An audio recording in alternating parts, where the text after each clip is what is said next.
22 मार्च 2023 पिंगला नाम से 12 राशियों को किस तरह वो चलाएंगे इस आने वाले वर्ष में, और 27 नक्षत्रों के जिनमें हिंदू संस्कृति के अनुसार हम सब के नाम गठित होते हैं, हम सब के नाम लिखे जाते हैं। और इस वर्ष 13 मास यानी कि एक अधिमास भी जोड़ा हुआ है। 12 मासों के साथ साथ एक अधिमास भी आपको मिलेगा। चैत, बैसाख, जेठ, आषाढ़, श्रावण में 60 दिन आपको मिलेंगे। भाद्रपद, आश्विन, कार्तिक, मार्गशीर्ष, पौष, माघ और फाल्गुन। भारतीय परंपराएं, भारतीय ज्ञान, उसका ज्योतिष विज्ञान और हमारे आदरणीय पंडित भगवती प्रसाद जोशी जी, उनका मार्गनिर्देशन, उनके मंत्रोच्चार से हम लोग निश्चित रूप से हमेशा लाभान्वित होते हैं, और उस लाभान्वित होने के साथ साथ नई ऊर्जा भी हम सबको मिलती है। अनुरोध करेंगे पंडित भगवती प्रसाद जोशी जी सबको राशिफल और आज जो नव संवत्सर का पूरे वर्ष पर हमको सीख लेनी है उससे हमको अवगत कराने की कृपा करेंगे आदरणीय भगवती प्रसाद जोशी जी।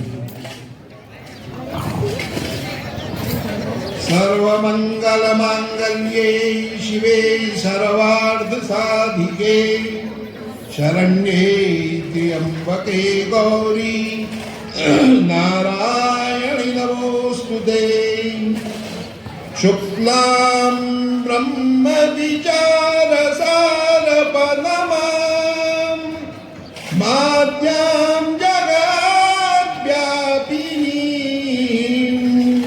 वीणा पुस्तक धारणी अभयदां जाड्यां धकारापां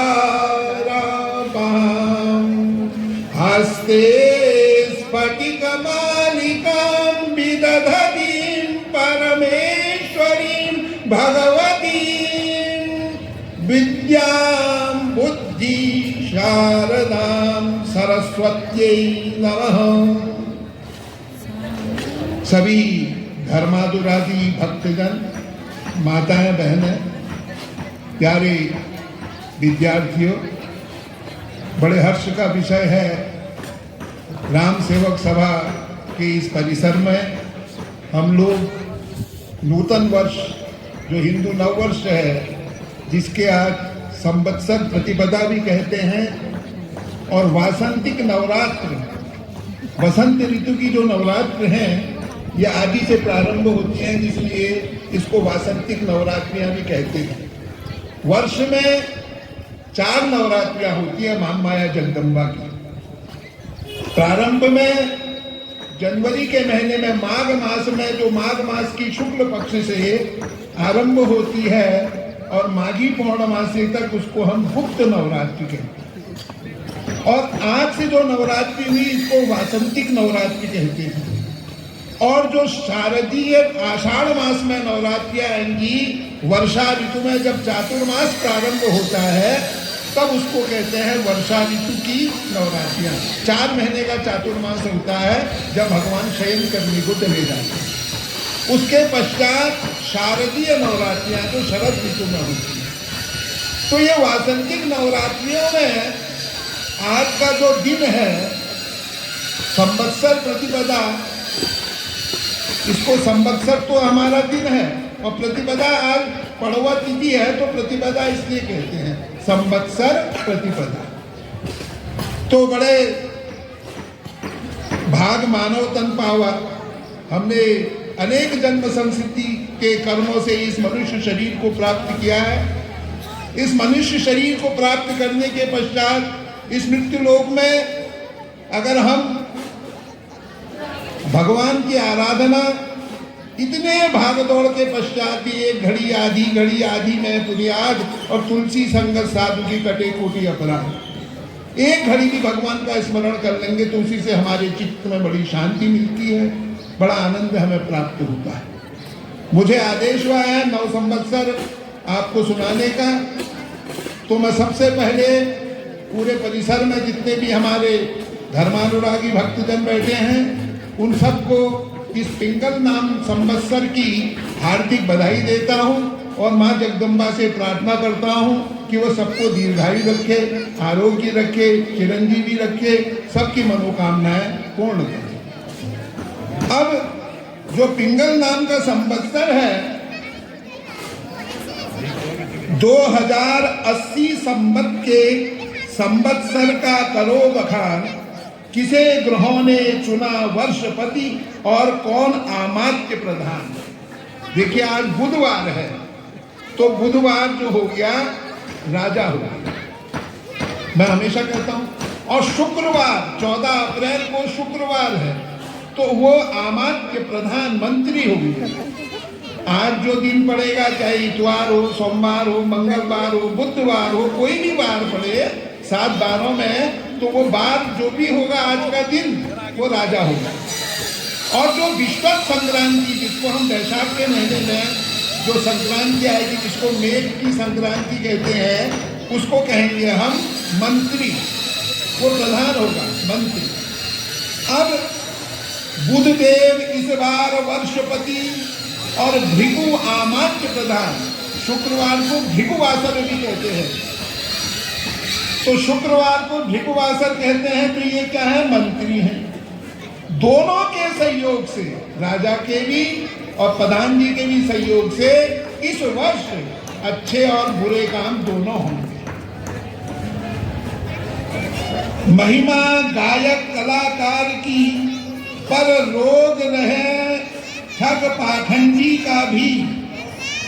बादल फटे नदी उफान, फल खाद्यान्न झेले नुकसान। आप देख ही रहे, संवत्सर के आने से पहले से बौर आया है, ओलावृष्टि से सारी गेहूं की फसलें नष्ट हो गई हैं। जितने पेड़ों में बौर आया था, खुमानी आलू उसमें फुलम में सब कर दिया, तहस नहस, आलू बिल्कुल खत्म हो गया। तो ये फल अपने आप दिख रहे संवत्सर के। और पिंगल संवत्सर है आया, पिंगल नाम का इस वर्ष संवत्सर है। तो इस संवत्सर में जो दुधारू पशु हैं उनमें भी रोग आएगा, कह रहे हैं, उनके रोग आएगा। और गरुड़ सलट सब काम की छाया, पर नीति नियम बदलेंगे काया। कुछ हमारे जो नीति है, नियम है, वो काया को, हमारे शरीर को बदलेंगे। क्योंकि जब देखा होगा आपने, कल रात भी भूकंप के हल्के झटके आए, तो ये जो संवत्सर है, इसके परिणाम धीरे धीरे पहले से ही दिखने शुरू हो जाते हैं। तो इस प्रकार से शासकों में भी युद्ध होंगे, कह रहा है। और नियम बनेंगे पूरे सख्त, दैविक कष्ट रहेंगे शुद्ध, वैद्य व्यापारी रहेंगे क्रुद्ध। और शनि मकर कुंभ मीन राशि में निरंतर करेगा त्रास। मीन मेघ कन्या तुला में होगा राहु केतु का वास। किंतु न साहस त्यागिए न मन में विश्वास, पूजा जब हवनादि से शीघ्र फलेंगी आस। अब मैं आपको बताऊं, जो हमारे 7 नक्षत्र हैं, वो 7 नक्षत्र क्या हैं, जिसका विषय आज का दिन मैंने आपको बता दिया। मेघ सिंह धन राशि वालों को अपेट है, आज ही का दिन। इसी प्रकार से 14 तारीख का दिन मिथुन तुला कुंभ राशि वालों को अपेट है, विश्वत संक्रांति। और जिसका विशाखा नक्षत्र है, अनुराधा है, ज्येष्ठा है, मूल है, पूर्वाषाढ़ा है, उत्तराषाढ़ा है, ये 7 नक्षत्र जो है, इनके संक्रांति सर में गई है। अब संक्रांति सर में जाने से क्या होता है, मान सम्मान मिलता है और प्रतिष्ठा प्राप्त होती है। लेकिन नक्षत्र का ज्ञान जिनको है, विशाखा नक्षत्र, अनुराधा नक्षत्र, ज्येष्ठा नक्षत्र, मूल नक्षत्र, पूर्वाषाढ़ा नक्षत्र, उत्तराषाढ़ा नक्षत्र, इन नक्षत्रों में 7 नक्षत्रों में तुला राशि, वृश्चिक राशि और धनु राशि। अब हस्त है, चित्रा है, स्वाति है, 3 नक्षत्र। इनके जो संक्रांति है वो विद्या से इनको लाभ होगा। जो बच्चे इस राशि के हैं वो पढ़ाई में अच्छे काम करके अच्छा उनका रहेगा। उनकी संक्रांति मुख में गई है। कन्या और तुला राशि और तिथ्य नक्षत्र जिनका है, अश्लेषा नक्षत्र जिनका है, मघा नक्षत्र जिनका है, पूर्वा फाल्गुनी नक्षत्र जिनका है, उत्तरा फाल्गुनी नक्षत्र जिनका है और उत्तरा फाल्गुनी के 3 चरण जिनके हैं, ऐसे नक्षत्र वालों की संक्रांति हृदय में गई है। अब ये नक्षत्र कोई में राशि क्या बनेगी? कर्क राशि जिनकी है, सिंह राशि जिनकी है और कन्या राशि जिनकी है, ऐसे महानुभावों को आर्थिक लाभ होगा। अब मृगशिरा नक्षत्र जो है, मृगशिरा, आरुद्रा, पुनर्वसु, ये 4 नक्षत्र जो हैं, ये वृष राशि जिनकी बनती है और मिथुन राशि जिनकी बनती है और कर्क राशि जिनकी बनती है, उनके दाएं हाथ में गई है। इनका जो गृहस्थ जीवन है वो सुखमय बीतेगा। इसी प्रकार से जो भरुणी नक्षत्र है, कृतिका नक्षत्र है, रोहिणी नक्षत्र है, जिनकी मेघ राशि और वृष राशि बनती है, वो उनके बाएं हाथ में गई है। उनका अनावश्यक व्यय होगा, आर्थिक तंगी होगी। अब जिनका उत्तरा भाद्रपद नक्षत्र है, रेवती नक्षत्र है, अश्विनी नक्षत्र है, उनके मीन और मेघ राशि बनती है, इनके दाएं पैर में गई है, तो इनका व्यर्थ का भ्रमण होगा। अब धनिष्ठा के 2 चरण हैं। धनिष्ठा के पूरा नक्षत्र है, पूर्वा भाद्रपदा के पहला चरण है। तो बाएं पैर में जिनके धनिष्ठा के 2 चरण, लास्ट के तीसरा और चौथा चरण, ऐसे में मकर राशि भी बनती है। मकर राशि के 2 चरण वालों को, कुंभ राशि वालों को सबको, और मीन राशि में केवल पूर्वा भाद्रपदा का जिनका पहला चरण होगा, इन 3 राशियों को बायां पैर गई है। अब जब तक आपको अपने नक्षत्र का ज्ञान नहीं होगा, तब तक राशि अलग चीज है।